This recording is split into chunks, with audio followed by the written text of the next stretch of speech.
হাদির যে দুর্বলতাটি জেনে গিয়েছিল ফয়সাল। ওসমান হাদি ভাই সবসময় বিপ্লবকে পরিপূর্ণ করতে রাজপথে ছুটেছেন। ইনসাফ প্রতিষ্ঠার জন্য করেছেন অনেক আন্দোলন আর সংগ্রাম। তার এই সংগ্রামে অনেক আর্থিক অনুদানের প্রয়োজন ছিল, আর এই বিষয়টিকেই মূলত পুঁজি করেছিলেন ফয়সাল চক্র।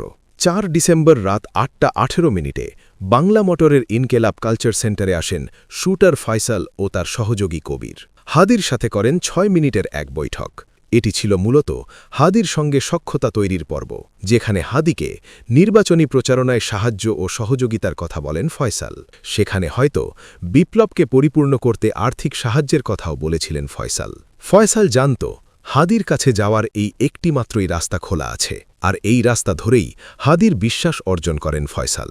মতিঝিলের জামিয়া দারুল উলুম মসজিদ মাদ্রাসা, এই মসজিদেই শুক্রবার নামাজ পড়তে এসেছিলেন ওসমান হাদি। নামাজ শেষে এখানে প্রচারণা করার কথা, এবং সেই প্রচারণা দলের অংশ হিসেবেই তার সাথে যুক্ত হয়েছিলেন শুটার দলের দুজন।